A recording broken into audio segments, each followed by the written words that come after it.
We hope to help you. We want you to know that there's some life after the hurt.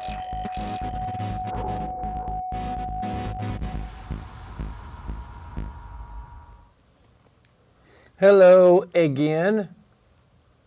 Welcome to my show today with my special guest, Miss Jennifer Goodman, all the way from Alabama. Hello. She suffered a brain injury 22 years ago. She was in an accident, went flying from a Corvette at 100 miles an hour, and she's here to look pretty for us all today. Thank you. She's my co-host on the radio, too. As my regular co-host, Malin, had to business excused him last night. But my main guest for the day, and I'm pretty happy, Coach Phil Renforth. He's a teacher at Lincoln High School. Well, I think he teaches at the middle school, but he coaches Lincoln High School football. Welcome. Thanks for having me on. I appreciate it. Yeah, Phil and I have been through a lot as far as reporting. I was a sports reporter. We came in about the same time over in Western Wayne County. We spent a lot of time. I was up and down his sidelines. He made me feel like I was a coach at times. And I was around them kids a lot growing up as I was an umpire. Phil and I umpired ball games together. I always checked out the kids and seen how they were doing. And this is before my head injury. I was concerned, and I know he was concerned. Because, youths can play sports. We always have, we always will. The equipment's getting better. The concussions, well, what we're going to talk about, they're getting more and more exposed because there's more and more media and exposure. The injuries are the same or less, I believe. They're very hardening when they happen to you. When I played, well, I got to do this. Go Eagles. When I played at Lincoln, they made sure my helmet fit like that. That was it. The best they could. That was up to the coach's decision. If we got a mind bolt or a blow to the head, we rested it out. We came back probably quicker than we did if we hurt our elbow or our knee or something. We didn't know that those dings and those ringers could cause short or long-term memory problems.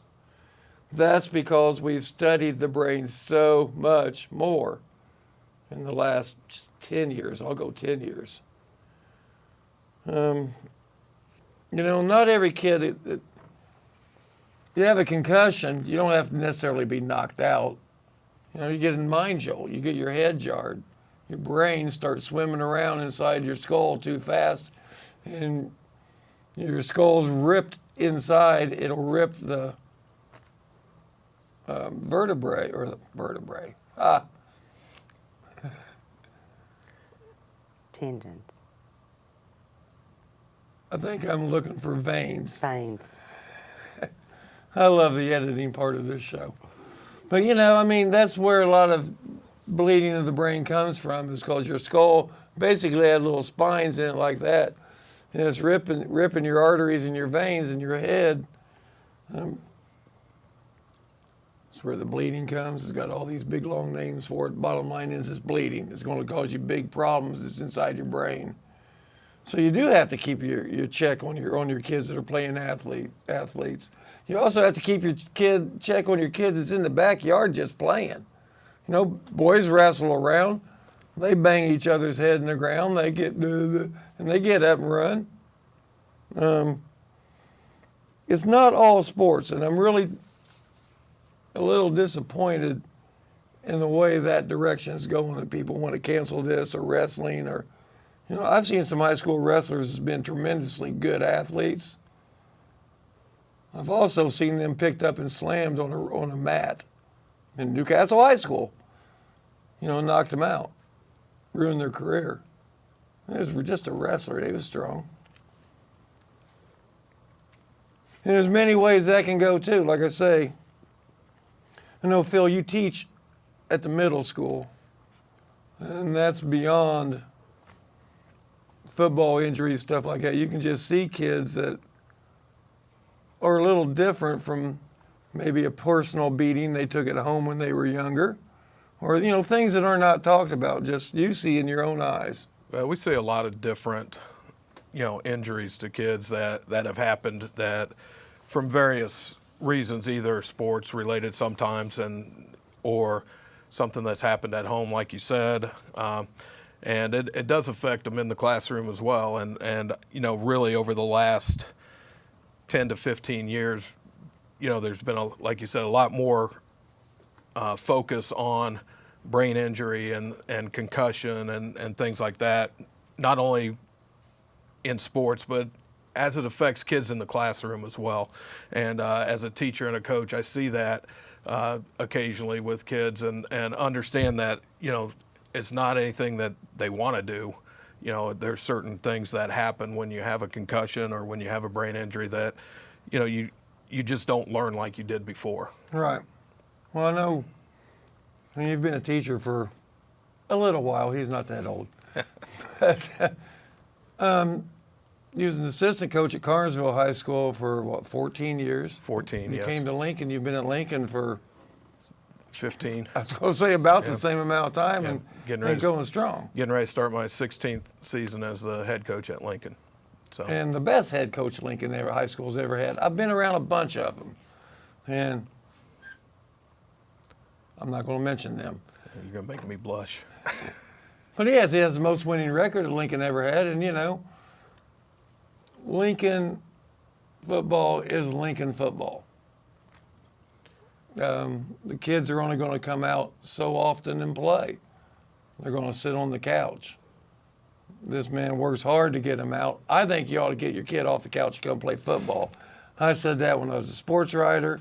That's all you got to do. But he's expecting like 30 kids this year, and the program's back on an upswing. Well, hopefully, right now we're looking at anywhere from 32 to 38. It just depends on there's about 4 or 5 kids that are kind of on the fence right now. We're not sure what they're going to do. So we've got weight room open right now. We're practicing once a week on Thursday nights. So, if they're not sure, they can come out and come to a practice and see what we're doing and see if they like it and, make a decision. We like kids to, anymore it's getting harder and harder for all sports because so many sports are almost year round now. Basketball has, open gyms in the summer. They go play tournaments. They play in summer leagues. Football's asking for time from kids as well. And, it's the same for the girls with volleyball and girls basketball in the summer and their summer leagues. And it just makes it difficult sometimes. I think sometimes kids just go, I'm tired. I've been doing so much stuff that I want to break. And, that makes it difficult sometimes for coaches in the summer. And we try to limit how much time we spend with kids. Obviously we want them in the weight room because, weight room helps prevent injuries during the season. But we only take one night a week to practice, during the evening hours. So, we try to limit how much time we ask out of kids, but, at the same time, when they're lifting, that's going to help them in all sports, not just football. Well, it's a matter of getting together still as a team. Well, no yeah, matter what they're absolutely. doing. Yeah, absolutely. I mean, I think there's got to be communication. And, Maybe eventually they'll start talking about the playbook. well, hopefully. That's what we hope anyway. But yeah, or schoolwork, because I know you work with a lot of kids just after school on their own that don't play sports. They might work on their cars or do what they do. I know you have some open weightlifting for them kids. Yep, absolutely. I mean, And again, we're talking about a Class A school. This is Cambridge City. This is what we got 60 kids in the senior class this year. yeah, it's something around that. Schools are just smaller, and there's new schools that's growing bigger. I won't get into that either. But While you've been at Lincoln, you've had the ability to coach both your sons. One went on to have they were both all conference. Right. One might have played on a little better teams, and they stuck out a little shinier. You know, Lincoln's best team that we've had in a long time, if ever. You know, Grant, his oldest boy, was a senior quarterback or junior quarterback on a senior-laden team. Yeah, we were fortunate that year. It was really the 2011 season. Grant was a junior, and you know, truthfully, the kid who probably was going to start at quarterback for us got hurt, and you know, and we needed to have somebody play quarterback. And you know, Grant had played quarterback as an 8th grader, and then as a freshman, he would tell me he probably should have played quarterback then, but you know, but anyway, he played mostly defensive end for me his freshman year, and then sophomore year a little bit of offense, but a lot of defensive end, and you know, it was his turn to step up. And probably the best thing, you know, and as a coach with a kid playing, you know, when you put your kid at quarterback, that's either going to work out really well or really bad. I was fortunate it worked out really well. You know, I know the first game that he started, South Decatur, that year, you know, I think he threw 3 touchdown passes, ran for another touchdown, and, you know, and that was the best scenario that could have happened for me as a coach and a father, for him to play well. So, you know, Grant was on a really good team that year, and really, that senior class in front of him had 15 seniors, and there were 13 juniors in his class. So back to back, those are, you know, that was a pretty good couple of years for Lincoln football. I mean, you know, we played in a sectional final, you know, with one of those groups a little bit earlier, and then Grant never got to a sectional final because we ran into Cecina and some pretty good, you know, let's say private schools, and then Indianapolis, when we got put in the Indianapolis section. Yeah, so you know, and that happens. But you know, Grant was, you know, he ended up his career as the leading yardage passer in Lincoln history, most touchdown passes. So he had a really good, basically 2-year career for me, and he was all conferences junior and senior year. And then my youngest son Peyton, who was a freshman when Grant was a senior. He was all conference as a lineman his senior year. So, you know, Grant went on and played. He played 3 years at Franklin College. He did not play his senior year. He he tore his ACL and MCL and lateral meniscus in a game his sophomore year.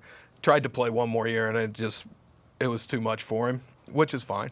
But he spent his senior year as a volunteer coach at Shelbyville High School. Imagine that. So, you know, so he was staying involved with the game. And then my youngest son, Peyton, he is at Ball State right now. He is he's a manager with the football team and gets to do a lot of stuff and travel with them and do all that stuff that he knows some football. He does know, and he's learning more, you know, and he wants to stay involved with the game after he gets done with Ball State. You know, he'd like to be in like player personnel and things like that. So he's, you know, both my kids, I'm very proud of both of them. I mean, they're great kids. Your wife even knows if I football. do say so. Well, she kind of had to learn. You know, I mean, she's been married. We've been married. It'll be 25 years in July this year. Congratulations. So she's been to a lot of football games, probably a lot more than she ever thought she would when she was younger. So I do appreciate her support. She pretty much lets me do whatever I need to do football-wise, and she just, you know, she's been a huge part of my ability and my I guess availability to football programs, you know, because she lets me do what I need to do. Well, and I know I've been there. I've seen how hard he works. I mean, this is game preparation starts as soon as the game ends for the next game in Phil's world. The tapes start coming in. He might be looking at the game film from the night that just ended, but he's probably looking at the opponent from the next week. I've sat there and watched it with him. I know. You know, I mean, a lot of hours, and he spends hours in there doing that, and with the family. That's what coaches' wives do. They take over and have to be the family leader for a while. At least 14 months, 14 weeks out of the year.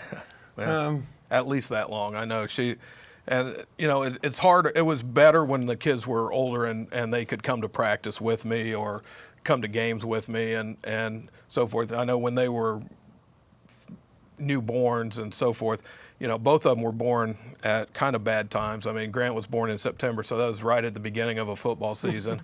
So she was kind of a single parent for his first few months.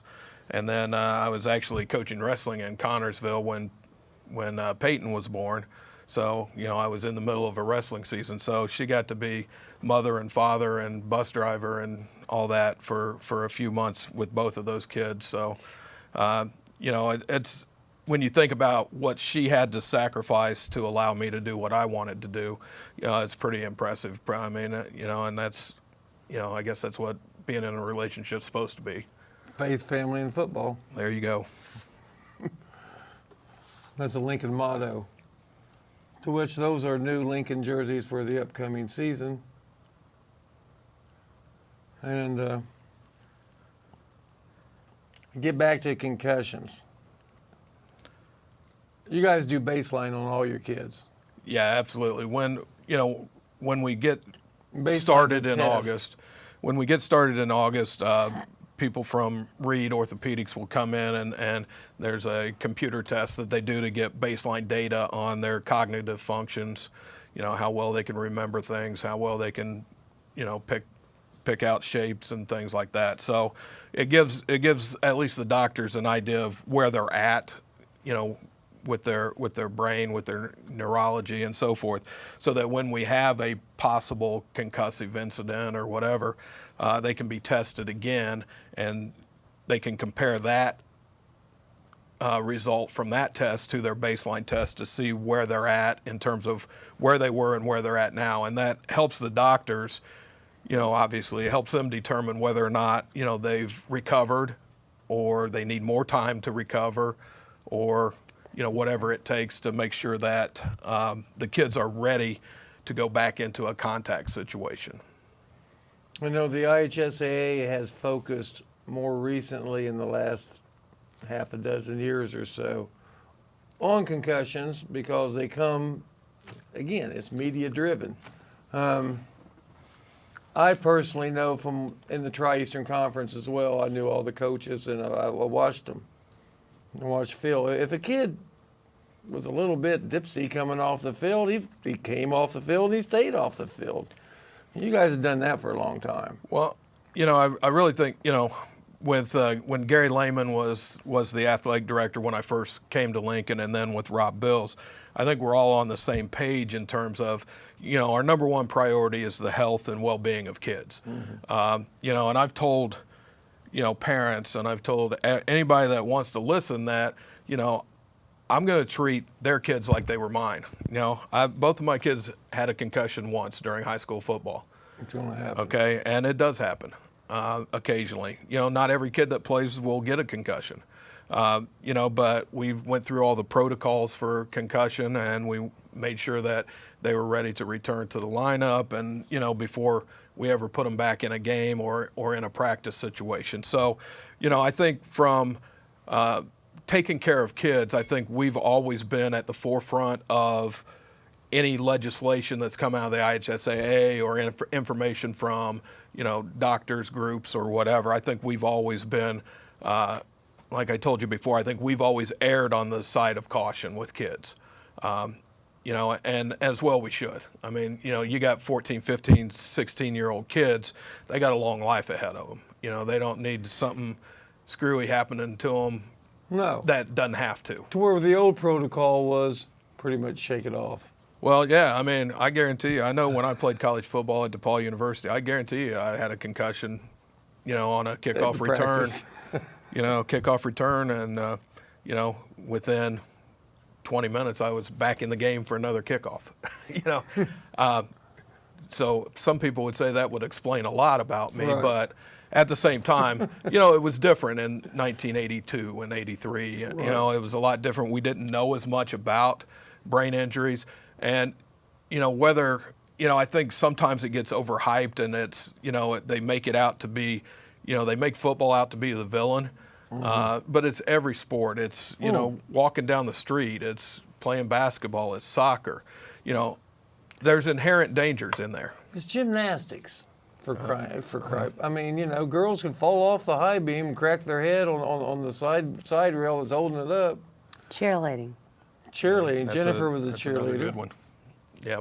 So, you know, the bottom line is that as we know more about it, you know, we need to take whatever steps that are necessary to make sure that everyone is safe. Right.